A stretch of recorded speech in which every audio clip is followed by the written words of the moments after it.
Yeah, thank you for confirming. So today we have posted a topic in the group. The topic is a useless life is an early death. Early death. Okay. So what is the topic? And useless life is an early death.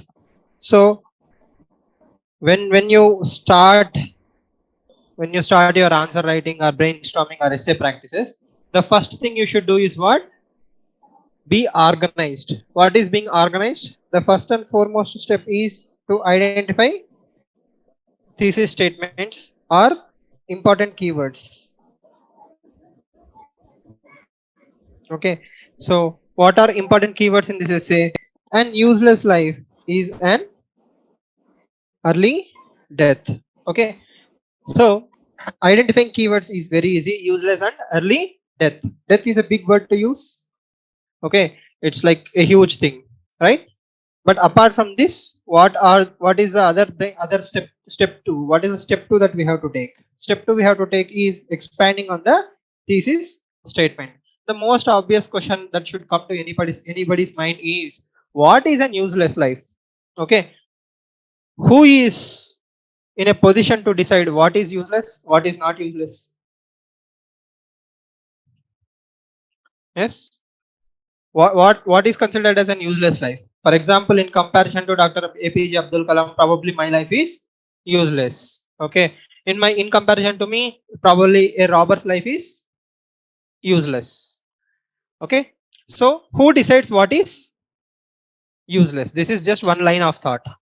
Okay, right? So who will decide?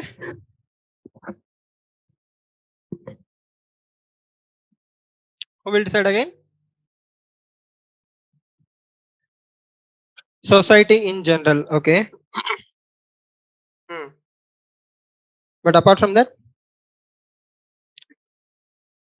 one who is experienced. Okay, fine. For example, I will ask you a question. Let's say all of us are familiar with Valmiki. Yes, what is Valmiki's other name before he became Valmiki? Thief. We all know that he's a thief. Okay, but my point is nobody cares about Ratnakar. Okay, so Ratnakar was the name of sage Valmiki. Okay, the point here I'm trying to make is, before he became sage, we just label him as a thief. Can we consider Valmiki's life as useless life? Right?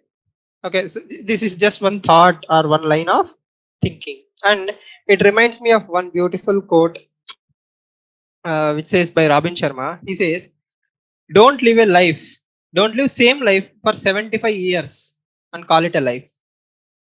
Okay, don't live a same life for 75 years and call it a life.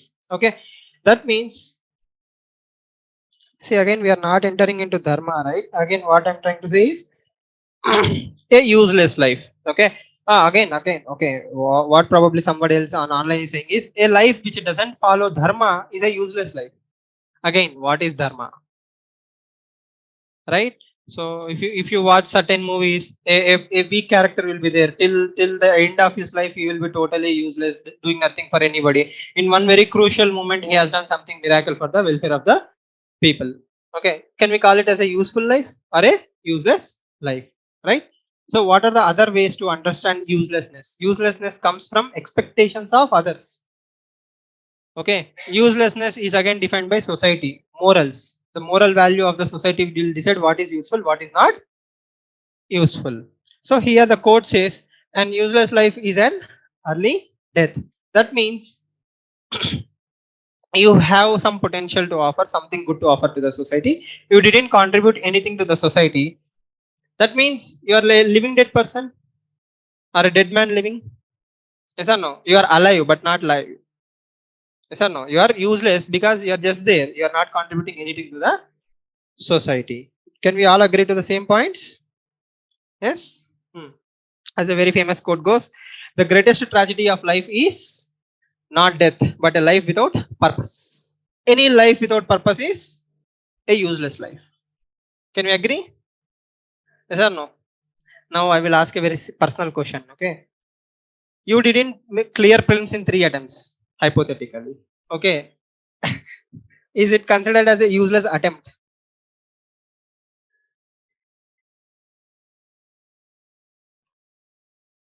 Is it considered as an useless attempt? Is it useful? How? If the person has put efforts, then hmm, hmm, hmm. Okay, fine. So an attempt which prepares you for the attempt which you will succeed is then it becomes successful attempt. You add only meaning when you clear this exam, right? You gave 5 prelims, you didn't clear. In the sixth attempt, you became an IAS officer. All the previous attempts helped you gain accumulated knowledge. But in the sixth attempt also, if you fail, okay, I will label all 6 as useless. Uh-huh. Again, it yeah, if we can learn from the mistakes, again society will consider all these things. Now I will tell you, is being useless a choice or something that has been imposed? For example, you are born as a totally differently able. You are born as a differently able person. Okay, is it a choice? Can we call such lives are useless lives?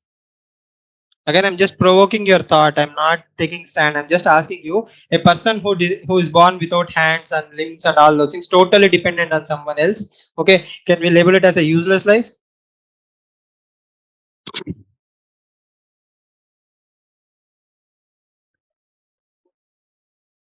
What dharma is there?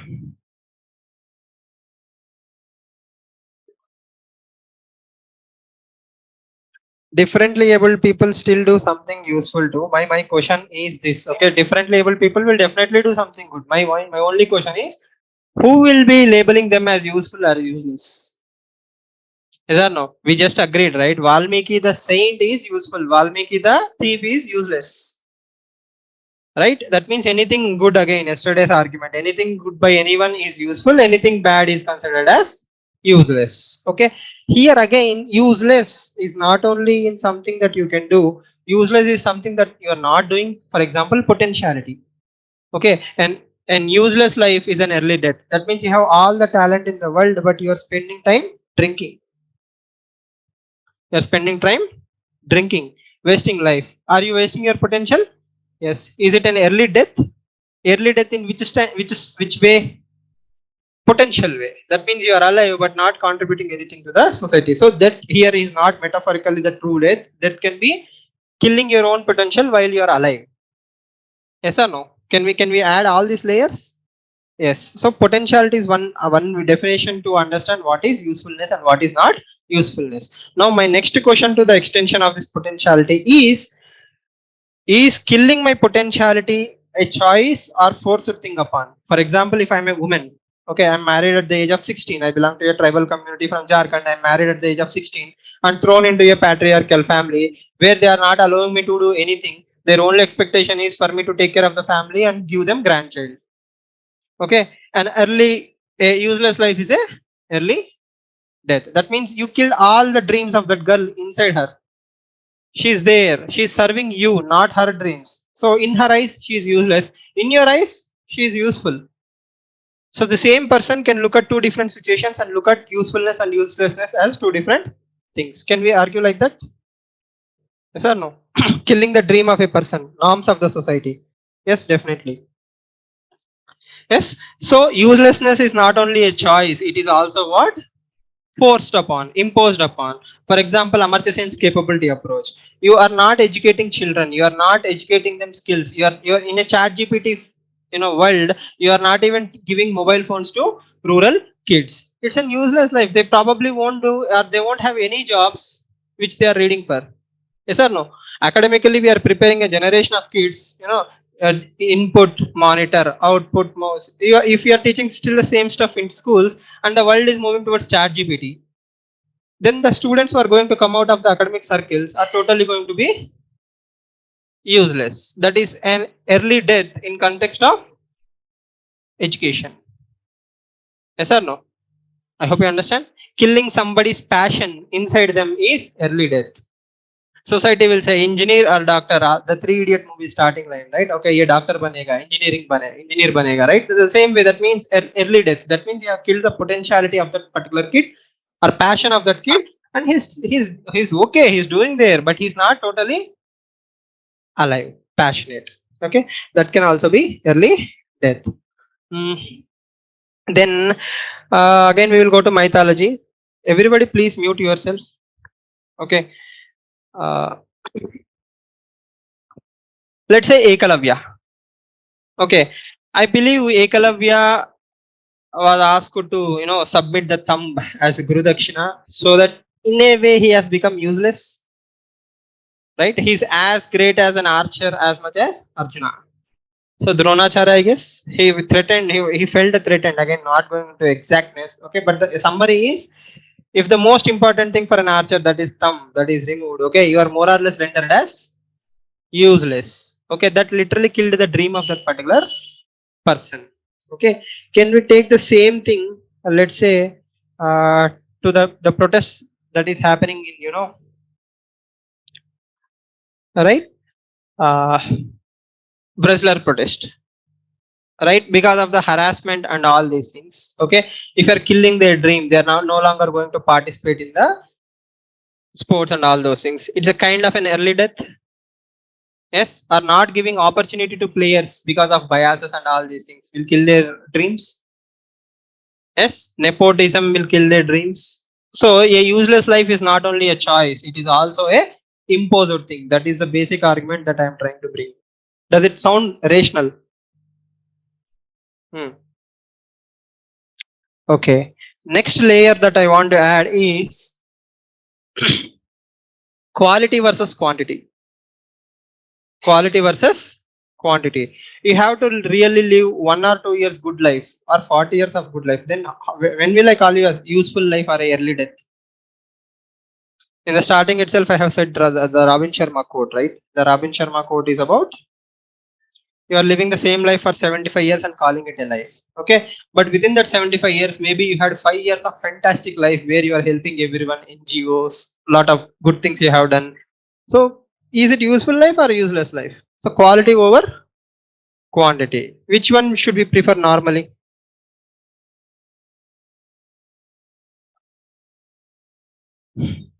Not quantity. Hmm. Quality life. Okay, again, please remember, the exam is not for me. The exam is for you people. Okay, chat GPT, me, or your mentor or some other faculty won't be there in the exam hall, right? It will be just you, your brain.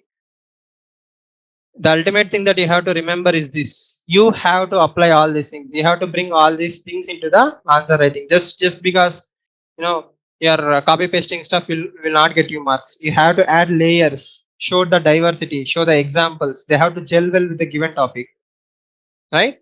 Yes. Does the usefulness is substantiated only when do we good with the society or good for the society? So again, that is exactly my question, right? General consensus is yes, only when you do something to the society you are considered as good. If you look at Indian mythology again, okay, uh, say for example, they will say a tree is as good as 10 sons. Okay, a tree is as good as 10 sons. That means, uh, like, if you are doing good to the society, a tree is doing a lot of good to the society, that is much better than 10 human beings. So usefulness is always attributed to the service of the society, welfare of the society all over the world, more or less. So altruism is one dimension that decides your usefulness to the society. But again, uh, how do we, again, that is what I'm trying to say, right? Quality over quantity. Let's say a railway guard is there. Okay, uh, a railway guard is doing the smallest of the things. Okay, for general understanding sake, in comparison to Einstein and a lot of people, he doesn't make any difference to the world. It looks like an useless life. He's making 10,000 rupees per month and blah blah blah. But even that small cog in the entire mission has a huge life-changing roles. If one railway guard is not functioning properly, that might lead to a huge disaster. So it's very difficult to define qualitatively and quantitatively what is a good life and what is a useless life, right? So that is the bottom line that I will take, or the stand I will take. It's very, very, it is very harsh to say some lives are useless life.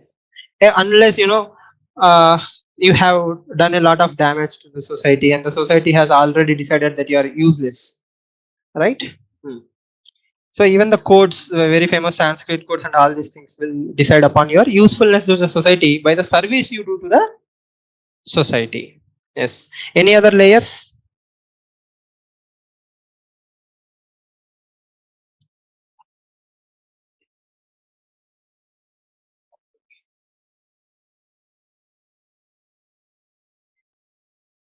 So not harming the society is usefulness, definitely. Not harming the society is also usefulness. But again, how do you, in a way, there are so many indifferent people in between. But apathy is also not a useful thing, right? Apathetical people are also not contributing to the society. Hmm. Yes, please tell me. Chat box.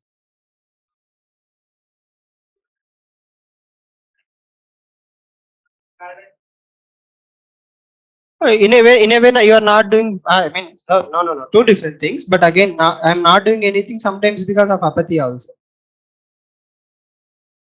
Is the usefulness only for individual or for society? It's for everyone, right? It's universal in a way. Again, it depends on the situation. That is a baseline, right? Isn't it the society imposing their expectations on individuals? Now if you take usefulness, morals will decide what is good, what is bad. Is that no? Who decided morals? Again, society has decided for the sake of usefulness. Definitely, yes, society is imposing. And again, you also should contribute what should be done by your side. Are we clear with the basic levels? What are the values to be added? Yes. Okay. Hmm. Hmm.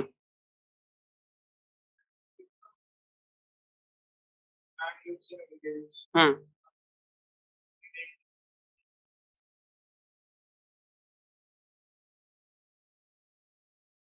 No, I'm not aware, I think. Yeah. The railway guard has attributed in enabling the environment where others could ride his vehicle, substaff provided officer. So again, that is what I'm saying, right? Dharma, swadharma, other not doing adharma, you are moving towards gnana, everything is a useful thing. Again, it boils down to the same thing. As long as you keep doing the good things, we will call it as useful life. As long as you do bad things, it will be called as a useless life. Okay.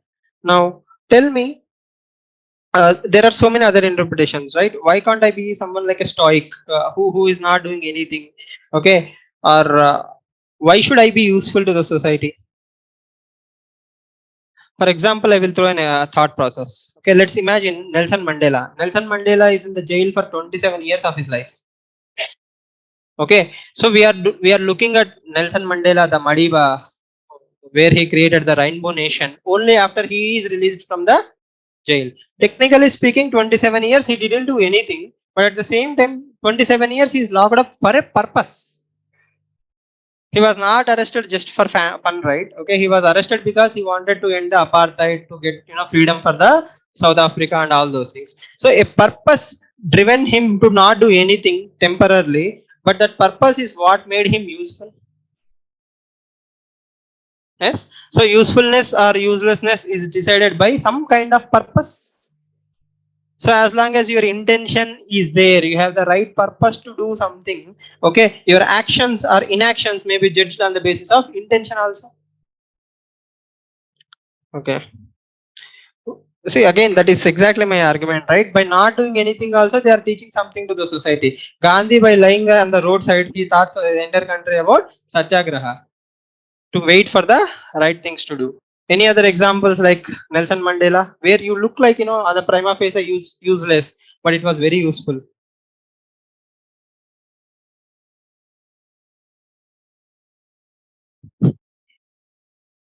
Doesn't an useless person have right to live? Definitely, he has a right to live. Constitution will kick me if I say otherwise. Okay, what I'm trying to say is they have to find a purpose. The question towards the end of the essay, what we will argue is, why are there useless people? Okay, the human race is a very creative race. Okay, there is lot of potential to do, lot of good to be done, lot of work to be done. Okay, why are we letting people be? Probably the problem lies in socialization, governments or institutions which are creating useless people. Okay, Yuval Noah Harari very famously calls this as useless class. Artificial intelligence and technology is going to create a class called as useless class. So that means all your jobs will be done by AI, automation, and all these things. Then what will you do? You have to do something. What is that something? That is something that we have to create in the minds of the people, right? At the same time, it will be utopian to believe that everybody will actually find a purpose in their life. As the famous quote goes, there are only two important days in your life: the day you are born, and the other day is the day you find your purpose. Right? Only 2 days matter. You find your purpose, you are useful, you are doing something to someone. For example, if father found a purpose to take care of his two kids and his wife, right? Very simplistic purpose, many people have this. Okay, still he is doing something good to the society. Probably he's writing to wonderful kids, good society, good citizens. If the father is bad, probably he will raise two thieves, right? So even being a father and doing right things is also a useful thing, which might look like totally a selfish thing, but still at the overall sum, the sum is valid. Every happy family is creating a happy society. Every broken family is creating probably someone who is a burden on the society. Okay. I will also add one more layer. Again, I'm sticking myself to individuals because this topic is more about individual. Feeling that one person thing cannot bring any significant changes, maybe people remain useless. Again, that is exactly where people change, right? Mahatma Gandhi, Nelson Mandela, Martin Luther King, Mother Teresa, all these are individuals who showed that they can inspire an entire generation. How many of you know Viktor Frankl? Viktor Frankl, Frankl. Viktor Frankl, never heard? No. So Viktor Frankl is a psychiatrist who survived the Holocaust camps in Germany. Okay, he was a Jew. He was thrown into the concentration camps. One of the worst concentration camps is Auschwitz camp. So he was a member of that particular camp.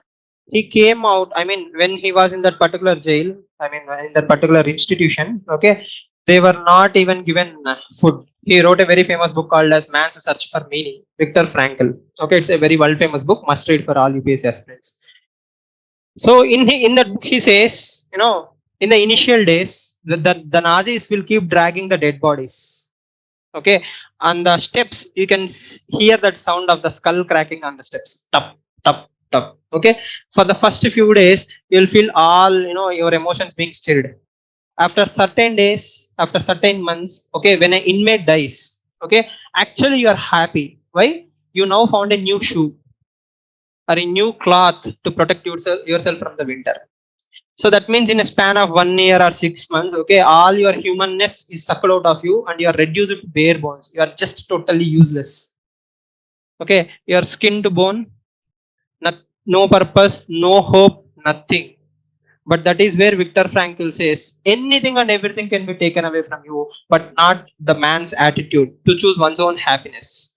So for Viktor Frankl, there was always a hope, and that hope kept him alive.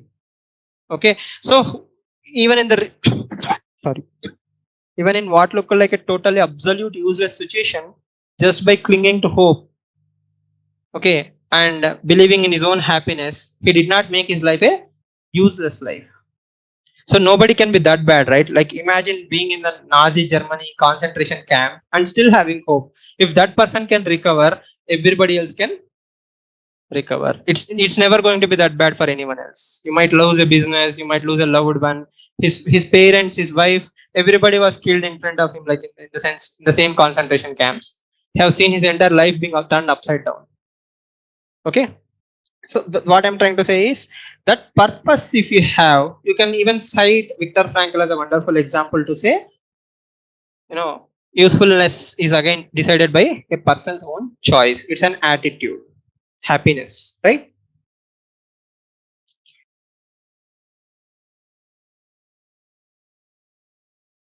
Hitler was useful for the Germany, but Brad brought chaos on the society. Okay, again, if you look at the larger picture of the things, Jesse, I will argue that Hitler actually, did wrong things, but he did a great favor to the humanity, that he showed us how bad we can be.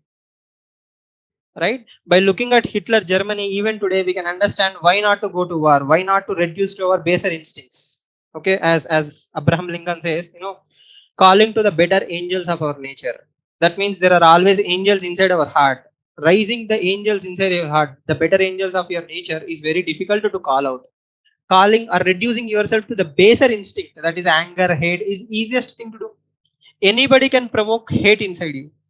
Okay, but to bring out the best in you, that is where humanity has to go.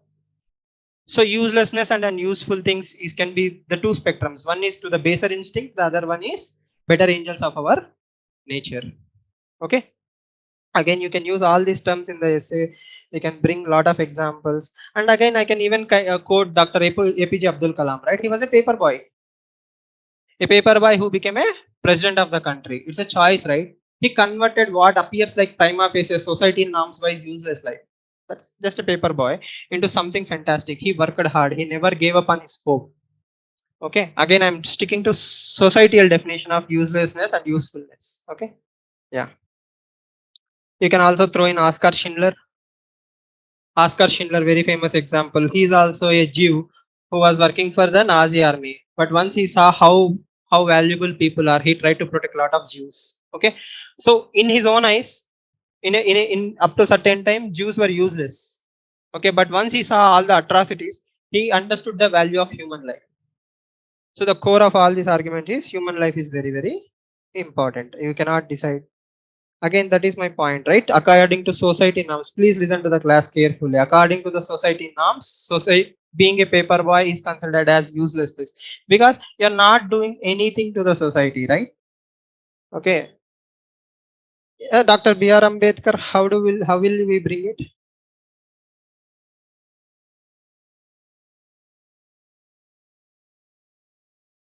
See, anybody who is not using an iPhone is looked down upon society. So society norms are totally different, right? Hmm. No, yes or no? See, 9 out of 10 people are useless. I am useful. I am useless to a lot of people, except if you are Tim Cook or somebody big. Okay, nobody is useless. You are useless to somebody. Somebody else is useless to you. One day you are the bug. The other day you are the windshield. Okay, it doesn't matter. Don't get personalized. Don't take it to emotional heart and all those things. We are not here to identify who is useless, who is useful. That is for every person to decide. Again, if you want certain example, I will tell you. Euthanasia. Okay, a person is in comatic stage. Okay, he is not going to recover. He has a terminal illness. Okay, who am I to decide that person is useless? Yes or no? Who will decide that person is useless? Maybe inside he is alive. He still understands what is going around him, but he probably cannot respond. Probably science has not evolved to that level where it will tell us what he is thinking. Right? So who are we to decide what is good, what is bad, what is uselessness or what is usefulness? Here the summary is uselessness and early death should go hand in hand. That means anything that is not living up to your potential is considered as uselessness. Okay, anything that is living up to the expectations or potentiality is considered as usefulness. Okay, simple logic. In your eyes, in your parents eyes, for example, if you don't clear this exam, probably still you are useful. Okay, they consider you are full of life and all those things probably, but for someone else you are useless. A relative will say you are useless, but parents will say irrespective of success, he is my son, he is very useful. So within family we cannot have a consensus. How can we have a global consensus on who is useful and who is not useful? So the summary bottom line is everybody who is doing something great, something useful to the society, we consider that as a good life. Anybody who had lot of potential and hasn't done anything, that is considered as a wasted life. Now the bottom line question is, how do you convert these two things?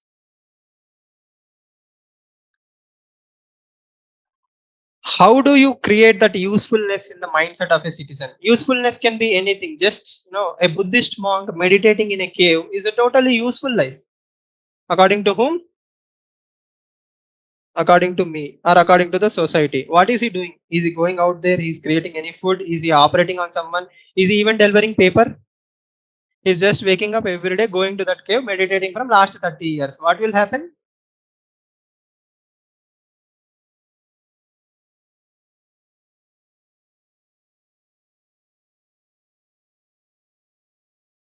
Sorry? realizing knowledge for, if he is willing to let it to the people. What if he dies? I mean, he's not doing anything. Can we consider his life as useless life?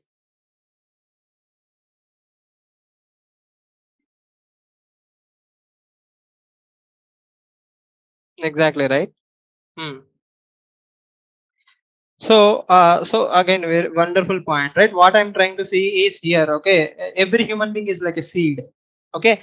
If you provide that nurturing environment, water it properly, provide love and care, okay, every seed will go on to become whatever it is supposed to become. Some will go on to become a 60 feet tree, some will go on to become a small plant, some will become the bush, whatever it wants to. That ability to be nurtured is what is a useful life. Anything that is not allowing it is a early death. Yes or no? Not living up to your potential. For example, let's imagine there is this Japanese concept called as ikigai. Okay, ikigai says whatever you love, you should do. You should be happy, right? You should nurture what you do. You should be mindful. Yes, ikigai says all these things. And people who live more than 100 years on the earth, if you count them, okay, most people actually are in Japan and they have what if they are asked why, they said ikigai. Ikigai is a way of life, just like the Sanatan Dharma, it's a way of life. So if somebody is following ikigai, even if you are not doing anything, probably your life will become a useful life. At least it's not early death. So, as a problem solver, as an IAS officer, your job is to identify all those early deaths and give the potentiality. Yes or no? Now, it's very, very easy to move to the next topic. For example, if you are a district collector, education, health, basic amenities, skill development, Atmanirbhar Bharat, all these things, examples you can throw on the face of the examiner saying, if a kid is getting educated, if he's healthy, if he's having the skills, okay, he's living up to the useful life, or else you are creating an early death kind of situation. So, don't kill dreams. As Abdul Kalam says, dreams are what doesn't let you sleep. But to dream, I should have certain ecosystem whose responsibility is it to provide? Okay, this. Yes or no? I hope you understand that. The second part of the essay is very easy. Once you establish all these parameters, it's very easy to convince anything that is killing your potential is early death. So what should we do? We should create that ecosystem where everybody will live up to their own potentials, right to life with dignity. Do we agree? Yes. Say again. Yes, please.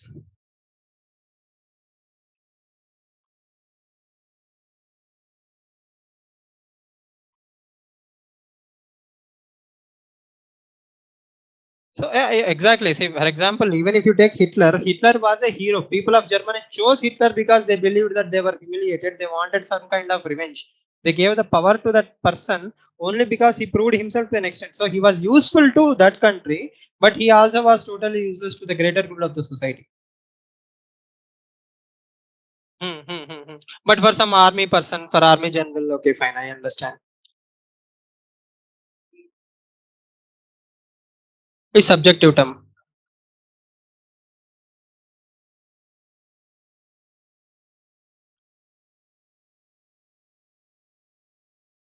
See, one man's terrorist is another man's freedom fighter. That is one way to put it, right? Okay. But but again, I'm useful to someone because as a freedom fighter, I'm useful to my country in my country people eyes. But I'm a terrorist to the other person's eyes.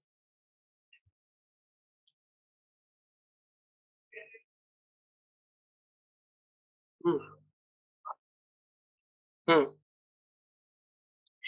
It's not a spectrum, right? Again, what we are trying to argue is usefulness is not a spectrum where you have extremes. Your usefulness will probably change from minute to minute or situation to situation. The same person can be useful yesterday, same person will become a burden today. So the purpose, the cause, the reason, yes, definitely.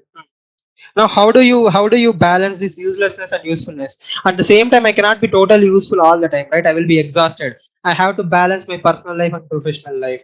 The same applies to every human being. You cannot run, Mother Teresa 24 by 7 cannot be available for the patients, right? She has to take care of herself. She has to pray. Everybody has to have a personal life. If Gandhiji is so famous, go and ask Gandhi's families. For his own family, he's kind of not there. Yes or no? That's the sacrifice he has to choose, right? Everybody has to choose something for something. Usefulness is not universally applicable. You cannot be useful to all the people all the time, but you can be useful to some people in some situations. But if you have the potential and if you are given the chance, are you useful? Yes or no? Okay. A life, in my opinion, if let's say I'm crossing a road, a differently able person, a visually challenged person is not able to cross the road, I helped him. Okay, I consider at least in this lifetime I have done one good deed, useful, right? So that is also considered as usefulness. So never judge someone as useful or useless according to what society wants you to, or what even morals say. Judge them only on the nurturing environment. Were they given everything that they are supposed to become what they want to become? Still, did they choose not to become it? Then it's okay to say in a way kind of like they are useless. Okay, but if they were not even given that opportunity, then we cannot judge anyone as useless life. And ikigai or all the philosophies will also help easy. For example, you can find purpose. Ikigai promotes purpose, mindfulness, right? The what else? How do you find purpose? Meditation. Then how not to die early. Lifelong learning. Lifelong learning is one more thing, right? For example, somebody was a school teacher for the age of 60 till 60. The day he retired, from that day onwards he starts feeling that I am useless. Yes or no? A lot of senior citizens will go through mental illness and all these things because suddenly their relevance has come down. Okay, lifelong learning, again we have to create that kind of nurturing environment for them to become lifelong learners. Okay. Yes. And resilience is also one thing. So many people fail at so many things. The best example is Alibaba founder Jack Ma. He failed in so many things in so many ways till he has to find his right purpose. So usefulness again comes from resilience. So at individual level, you have to be resilient, mindful, and all those things. At a society level, we have to nurture where anybody who is wasting their potential should be nurtured to become useful. Ikigai is a way of life, right? Administrative wise, also you can do the same. Personal experiences, Dr. Ambedkar, definitely you can write it. Again, many people are just silent observers. I will appreciate if you participate more. Definitely, you can go and say that no life is useless. Every life has some purpose to it. Okay, even by looking at a bad person, we can learn how not to live. Again, I said Hitler. One Hitler has taught entire 8 billion people on how to be, you know, not be Hitlers. Right. Chaturashram system, so that we can keep molding usefulness and as a progress life. You can write that again. You have to mix with a lot of things. Nobody said anything about Jainism, Buddhism. Anything to throw in this particular essay from Jainism, Buddhism? No.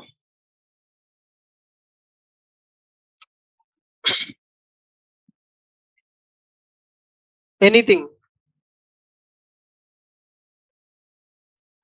Jains respect every small life. Okay, so there is no such thing as karma, right? The concept of karma will make sure that it's not up to you to decide what is good or bad. Karma will take care of its own course. Okay, good.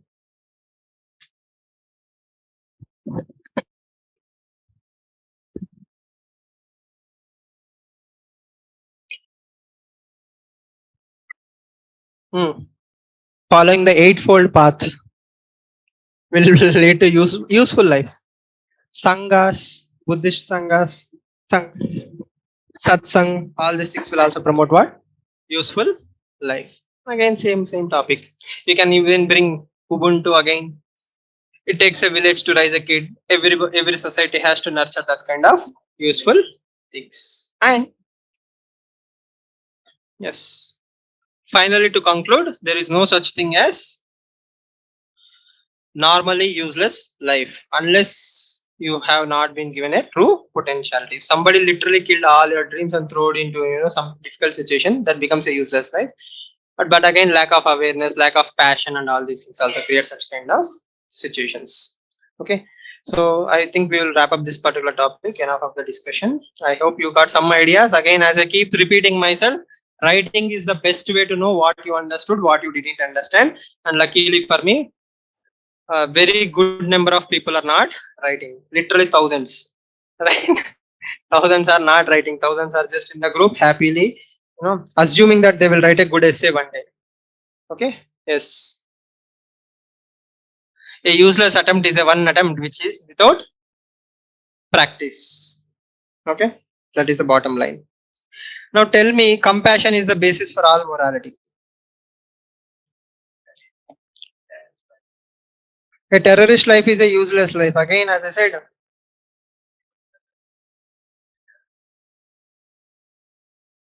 hmm, hmm, hmm, hmm, hmm, hmm. Okay.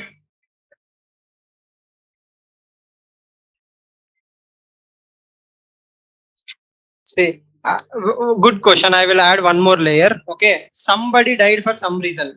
Okay. You have nothing to do with it. A protest is happening. Okay. On the sidelines, you died. Okay. By pouring petrol, or you just died by natural diseases. Okay. I will make you a martyr. Your literally useless death has become a weapon in my hands. I will project you as a hero. Okay, so probably a terrorist life is literally useless because he is 16 or 17. He committed suicide by killing himself and taking others with him.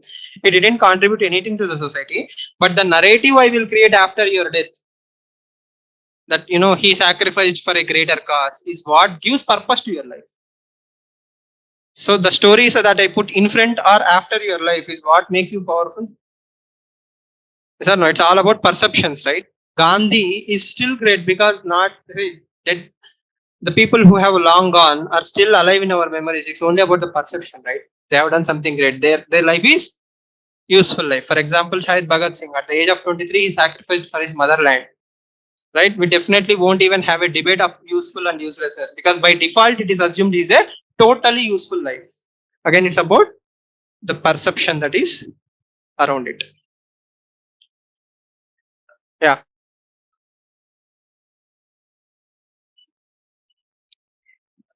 definitely. Yeah. We covered it because obviously anything that you are not living up to your potential. For example, a woman is married into a patriarchal family, not allowed to move, not allowed to roam. That is a death while she's alive, right? The potentiality has been killed. So death here is not metaphorical. I mean, not the literal death. It can be a lot of things, right? So compassion is the basis to all morality. Without compassion, there cannot be morality. This is a basic argument. Now, the first rule of essay writing is: do you agree or disagree?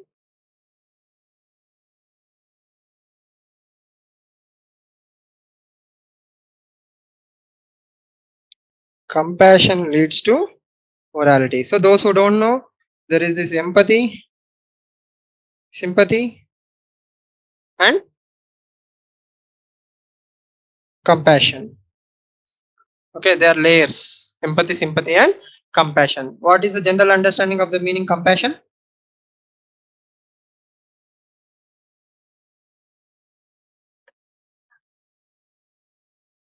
Hmm. Putting in actions. So all morality, any morality. So see, I think there is a small confusion in the discussion. Let's first start with compassion. Compassion means action combined by your care, your empathy, sympathy, or whatever you feel, the thought, the idea, the feelings, the emotions, whatever you call it as, that plus action is compassion. Compassion is doing something. Saying, Ayo, oh, all these things is empathy. Feeling bad is sympathy, right? Sorry, feeling bad is empathy, and being in the shoes is empathy. But at the same time, doing something for them is compassion. So, compassion is the highest form of care and concern. At the same time, morality. Morality in general is understood as bad or good. See, things can be good, things can be bad. If any good thing is there, I will call it as a moral things. Any bad things are there, that is considered as immoral. For example, generally against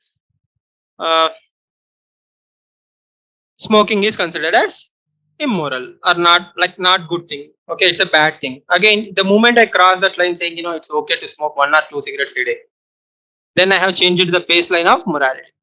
So my baseline is 2 cigarettes is fine, anything more than that is bad. So morals will again depend on what? Individuals, cultures, societies, nations, a lot of things. Time, situation. What was good in Ramayana time is definitely bad today. Yes or no? What is good today may not be good tomorrow. So morality keeps on changing. So the topic here is, that is the baseline, right? Morality is subjective. Morality is always changing from person to person, time to time, situation to situation. Same person 10 years from now can speak in a totally different way. But at the end of the day, compassion is what leads to morality. Why? For example, hmm, let's say you are taking a U-turn. There's supposed to be some U-turn or something like that. Okay, you will turn very slowly, right? You don't turn very rashly and all those things. Why? Basic common sense will kick in, your own preservation will be there. At the same time, you are compassionate for the other person. Okay, morality is keeping you in rules and regulations. So morals are rules and regulations. Okay, this path is to provide you what? Good life. The ultimate objective of all morals and ethics is to provide good life. Okay, but to reach good life, you need to have a certain path. That certain road is what we call as morals, values, or ethics. I hope you understand the difference, right? So as long as you are within the confinements of these morals, okay, it will lead to good life. So to reach good life, you need to have compassion to share that, understanding to do that. Yes, it's a little bit tricky concept to understand, but once you understand, it becomes very easy. Anything that you do it for the welfare of yourself and others. Okay, that is where morality comes from. Think about it. Why will I say smoking is bad? I am not a smoker. Okay, but you are smoking. Let's say society will decide smoking is bad. Why? Why do governments promote Mukesh ki kahani or all the Rahul Dravid ad which says, cigarette smoking is bad, cigarette smoking is bad? There is a law which says smoking is wrong, bad, but at the same time, it's the law which allows the cigarettes. So law cannot control everything. It's the morals which will control the things. So morally, if you decide not to smoke, you are healthy. So I have a care and concern as a human being towards a fellow human being that if you do these things, it will be bad. So all morals in the society come from preservation of the entire human race. Yes or no? Don't do these things. Don't go outside night, like outside after 7 p.m. or something. These are very old rules. Probably back then there is no electricity, snakes and other poisonous things might be there. So there is some kind of care for you. So care leads to don't do this. From care comes rules and regulations. Don't you agree? Hmm. Again, over a period of time, these things will change. For example, a father will say even at 2023 that a daughter should not go out at 7 p.m. Okay, that is also care, but at the same time, it is care mixed with imposition or something that it may not be totally valid in today's world. So what I'm trying to say is morals are again different from one family to different families, right? In some families, people sit with their father and have beer. In some families, it is totally a taboo. So morals will keep on changing. So morals come from care and compassion. That is a basic argument, right? No, don't you agree? I will tell you, religious morals. Religion brings lot of morals, right? People will say if you are going to temple, have bath, do this, wake up at certain times. Okay, so is there only a religious thing, or is there some care also? Like you'll be hygienic, you'll have certain discipline in your life. What is their aim? For example, we can say normal exercises, or we can also say Surya Namaskaras. Why? Is there a compassion there? No.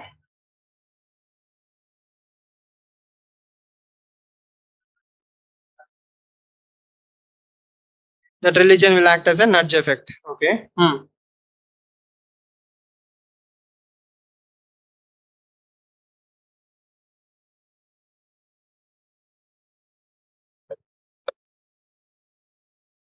Sorry. Compassion will act. Sorry, morals will limit. Okay. Not to do certain things. Okay. Hmm. Morals. Okay. Hidden benefits of getting the sun. Okay. Social norms will act as guidelines. Again, There are 10,000 sources for morals, right? Books, inspiration, senior citizens, old people, cultures, traditions, customs. There are so many ways morals will come into the picture. For example, uh, traditions are one way to get the morals into the life of the people. Okay, but behind most of the morals, there is some kind of compassion which will say, if you do these things, you will be healthy. If you do these things, you will be happy, or you won't affect others, or you won't cause damage to yourself and others. You won't become reckless.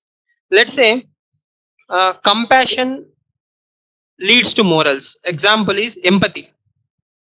Okay, I have empathy. Tell me an example. For example, again, example wise, religion, almost all religion says donate, charity.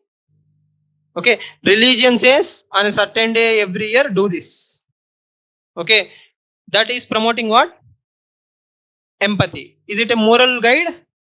Yes, because religion is saying it, I will follow it. Okay, it is keeping me towards a good life. But what is the ultimate ulterior motive, or what is the hidden motive behind having a rule, moral? I have more than what I need. Sharing will reduce the inequalities. So, compassion breeds empathy, empathy leads to morals.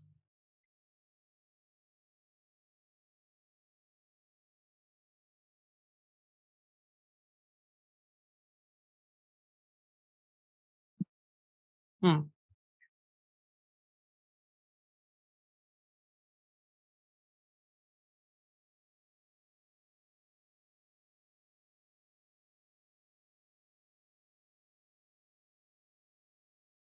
Hmm.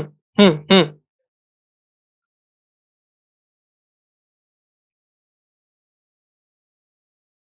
Basically, I felt for my mother, right? I was unable to do that I was unable to do anything, so my compassion couldn't come out. Which one? Not doing anything. Not doing anything is empathy only, right? Because compassion is my inability to act. As a small kid, I couldn't stop my father. No. My compassion, see, I wanted to do, I could have done. Okay, my compassion was killed there because of not my ability to not do, right? See, difference is empathy stops at you not even thinking about doing something. Okay, compassion is you wanted to do something. Literally, I wanted to give 1 crore rupees to Odisha victims. Can I do? But can I go donate 10,000 rupees? Probably I can. The thought is where compassion comes from, right? So, yeah, the pinnacle of care, concern is care, sympathy, empathy, and compassion. So, compassion is where you choose to act. You wanted to, you raised your hand, but you couldn't proceed ahead. So, even that is an act. That creates thought process in your brain, which you will implement in your own life by not doing anything. Okay. Yeah. Right. Next, what else? What else does compassion promote?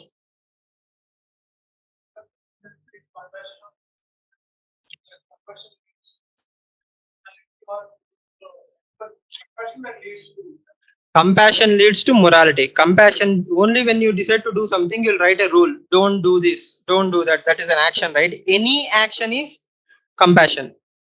Okay. Don't do this is also action, right? So inaction is also an action in that particular sense because somebody decided that this is a moral, right? For example, altruism is a extreme form of compassion. Yes or no? You feel for everybody. Hey, somebody died there. I have to do this. This person is poor. I have to do this. So compassion breeds what? Altruism. From altruism, we will set certain rules. For example, government will say all charity activities are tax deductible. Right? That is an action from the government side. That is a moral. So we are encouraging what? Moral acts. But where does that come from? Compassion. Yes. What else?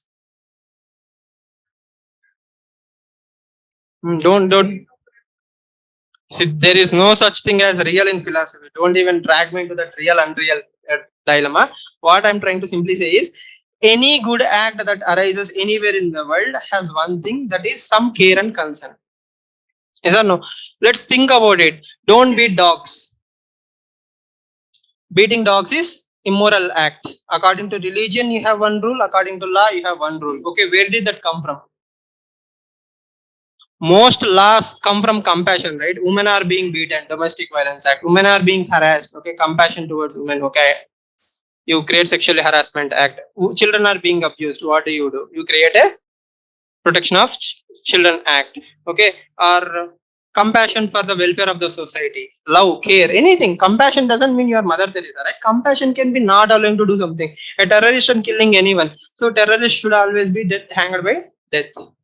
That's an oxymoron, because I'm talking about compassion and capital punishment. But because at the even there also compassion is leading to morals. Doing these things are bad, right? So most of the times compassion is what leads to morals in the society. But again, it depends on how well you drag the arguments. Yes. Hmm. Hmm. Hmm.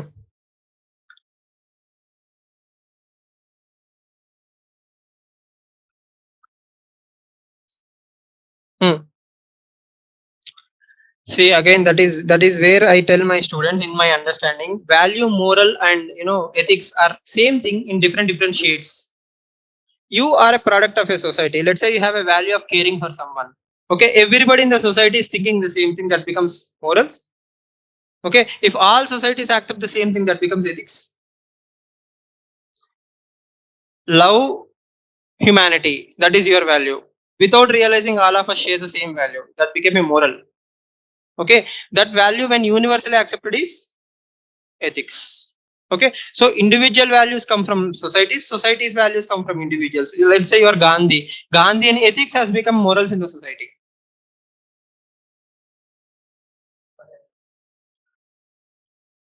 Hmm.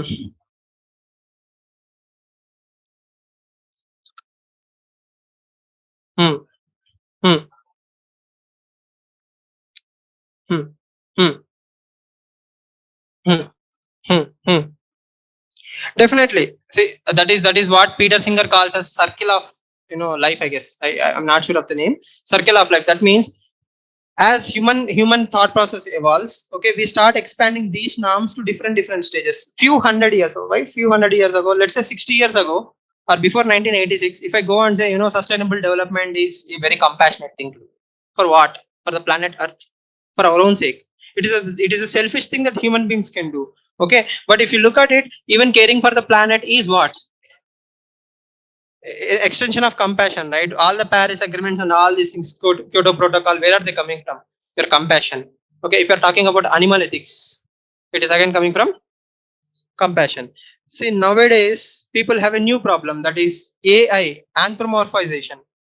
That means when I use chat GPT for 40-45 minutes, I feel I'm exhausting the chat GPT. Probably it is tired.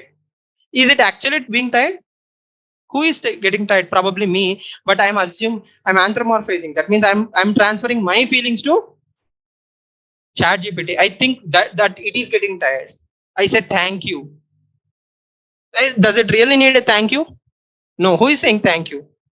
Me. So compassion, value, system, score, norms, and all these things are not perfectly fixed, right? As the norms change, slowly, let's say you're a wonderful person, you become as famous as Mahatma Gandhi. Your norms or your values or your ideas will be imposed on the society, and they will become the new norms, right? So my point is again not to go into too detail, but 9 out of 10 times we have compassion, which leads to norms. Okay. Yes, that is why we have a tax called as Robin Hood tax, right? Okay, taxing the rich. So somebody was saying, Robin Hood stole from rich to the poor. Okay, even today we call it as Robin Hood tax. Or taxing the rich is still a very valid concept. Even Thomas Piketty supports the same thing. Tax the uber rich and distribute the money to the poor. Inequality will be reduced. Even in economics, the same concept will come, right? Or we charge capital gains and all these things. Why? People who make more money, they will be taxed, so that we can distribute it to the poor. So in environment, economy, science and tech, anywhere you take, we have laws. For example, we don't use organic weapons, sorry, biological weapons. Why? Compassion. Yes, I want my enemy to be defeated, but at the same time I don't want to defeat him in a very inhuman way. So these are all arguments in 8 different dimensions, or so many different dimensions, to say compassion leads to morals. Now counter argument. Is it enough?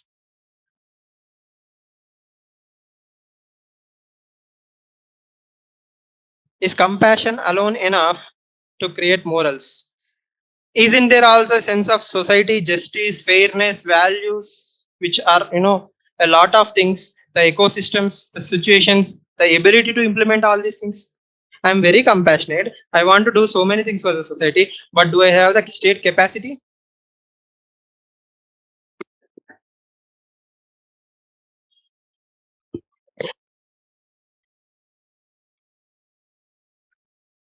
Okay. Say, can I say I have biases? I have a compassion towards animals. Recently, I read a very, in my humble opinion, a stupid article by Menaka Gandhi. Okay, she wrote an article about the kid being killed in Hyderabad by dogs. They were mauled, right? A kid was mauled by street dogs, and her argument was the kid has, abused the dogs. He kept on repeatedly beating the dogs. Okay, and the watchman, in spite of being informed, he didn't stop the kid from beating the dogs. Okay, in a way, she writes, it is bound to happen, right? Her compassion is very biased towards animals. Okay, I don't say that it is a wrong thing, but I felt that article was like totally one-sided. It was totally in favor of dogs. I'm compassionate, but I'm compassionate about a different animal, a planet, or animals, fishes, whatever. I can be compassionate. I can be compassionate about, my own community, my own religion, whatever. But that bias will not lead to the right morality. Yes. So if there is a bias within the compassion, that will also come out in a wrong way. Yes. Then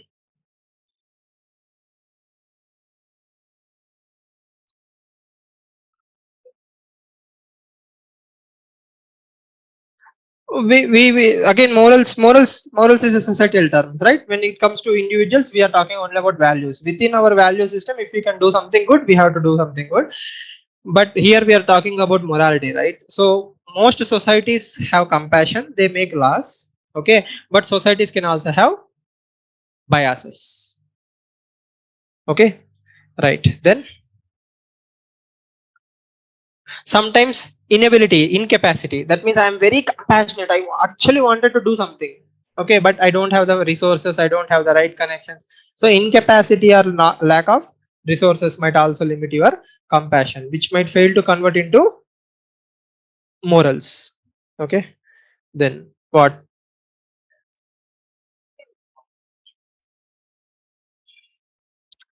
Again, nobody even know that you have all these value systems.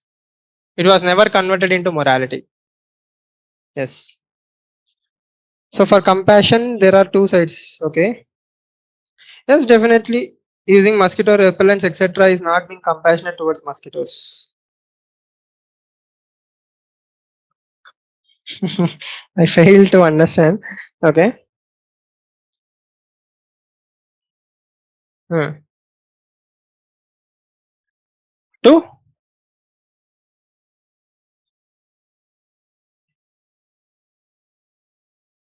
See, yeah, definitely you can say there are certain compassionate aspects in the DPSP of India. Even Constitution of India have a lot of compassion. So it makes sure that certain things are there. For example, fundamental rights are extended to larger sections of the society, or not to discriminate on a lot of things. You can bring in that angle also. Okay, and there is one more thing called as compassion fatigue. Compassion fitting means one day some person will call saying, we have a problem, NGO, please donate something. You will donate, you will donate, you will donate. Okay, then after certain times you will stop donating. You'll feel, how many people should I keep donating? So compassion fatigue is one more problem, right? What else?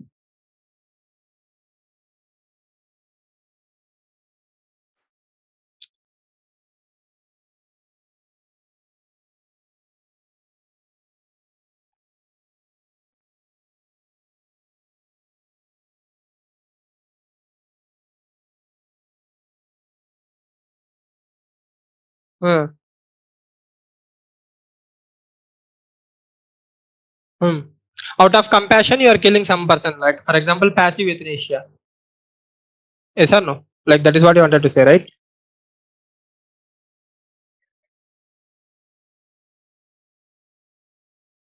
How? Hmm.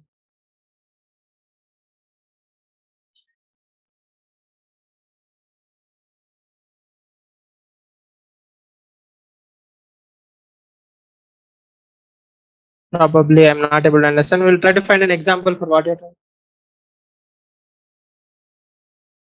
We'll continue the discussion after the class. So, uh, next is compassion. What else? Potential biases. And again, please remember, compassion is always a subjective term. All the logic in the world cannot explain to you why you have done certain things, why you haven't done certain things, why not enough, when is enough. You wanted to help someone. Where do you draw that line? So compassion is always a subjective term. So more or less, to larger extent, I will argue that compassion definitely is rule to all morality. But towards the end, then I will say all morality does not only stem from compassion. Sometimes you have to take the opposite stand also. You have to be very harsh on someone, so that morals will be there on the society. You cannot show compassion at the wrong places. As Bhagavad Gita says, uh, karuna at the wrong places is a wrong thing. For example, Arjuna in the battlefield will say, all these people are my family members, why should I kill them? So compassion by Arjuna at the wrong time is a wrong thing. Then Krishna nicely chides him and gives him the entire Bhagavad Gita. Then Arjuna understands and he fights. So compassion is not the source of all morality. Sometimes being very hard, harsh, being ruthless, or for some people who doesn't understand compassion, you doesn't have to show compassion. So karuna in the right place at the right time is more important rather than karuna at the wrong place. It's even more dangerous. Okay, so that will be my more or less valid summary to an extent where I argue. Yes. Hmm. Hmm. Compassion is the basis to all morality. So morality is good or bad. Morality is like the rules and regulations. Sometimes rules and regulations come from not the compassion but from other places also.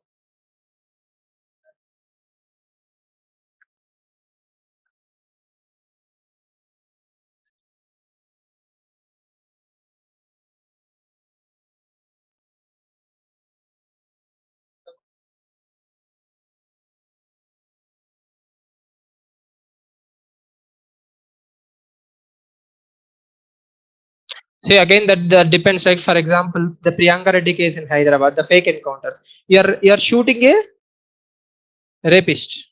Okay, you're compassionate on the victim. You're whatever you have done is illegal, but according to the society is moral. Society has accepted it as a good thing.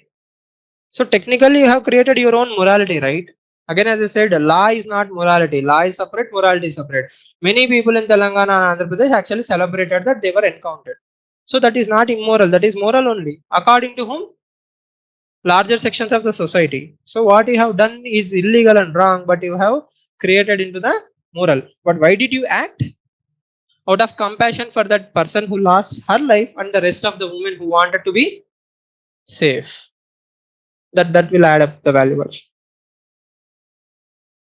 Approaching the court of due to the lacuna of laws, most people are not approaching the courts. Is it restriction towards compassion or morality? It is definitely restriction towards morality, right? People should know what is right, what is wrong, because every wrong that goes unpunished will act as a you know basis for next people. They will break the law. Right? It will take 20 years. Let me break one more law. What will happen? Justice delayed is justice denied, right? Yes. Okay. So my conclusion is 70% yes, that compassion is the basis to all morality. 30% no, there are some other cases where morality comes from different things, not only from compassion. So even again to the extreme argument, whatever I am doing it's for greater good. Mahabharata is for greater good of entire humanity. I have to cull all the villains. Okay, that is also compassion, but that is next level.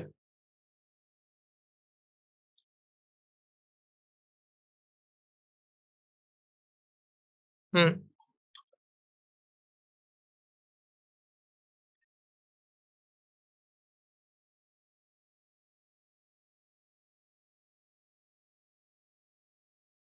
Hmm. Hmm. Hmm. Hmm.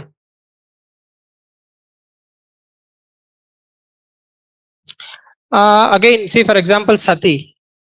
Sati is an act. Sati is a moral according to the society. Okay, sati was there without compassion.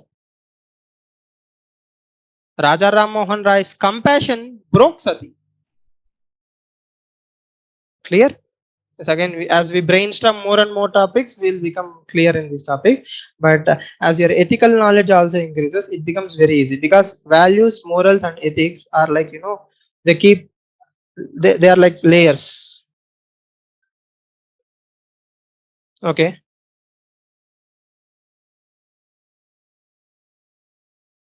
it's definitely a moral according to Indian society. Indian morals, society morals of the Indian society at that time will be the best description. Many Indians at that time believed that when husband dies, the wife should also sacrifice herself. That is moral. Okay, that is not a norm. That is a moral because larger section of the society accepted it. If one or two families in entire India are doing that, that is a norm.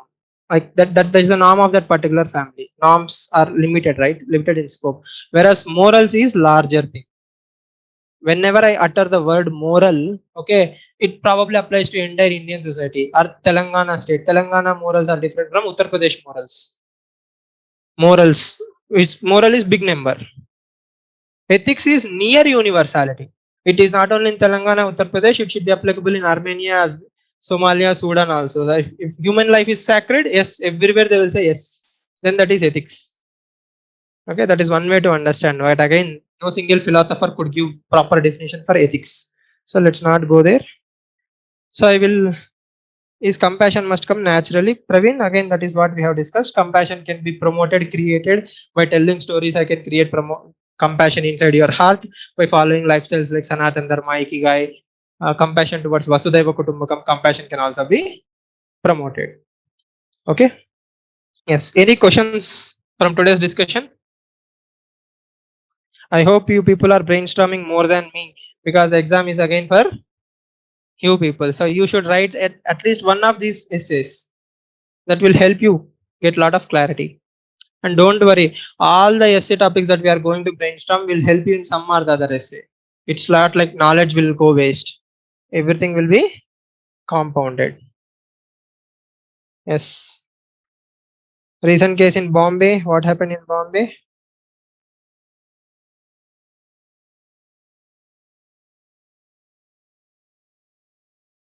That is a very wrong decision, right? Sometimes not showing compassion is also so. Do we always have to bring mythological aspect? Again, not always, but whenever you can bring, that will be a nice value addition. Because personally speaking, I am bored with same Gandhi, Buddha, same examples. Everybody will write the same stuff.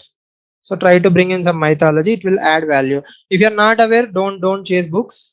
Ignore it happily. Write whatever you can.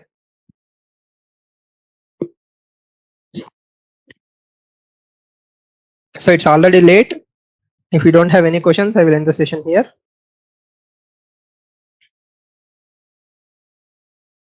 Thank you everyone. Thank you for participating.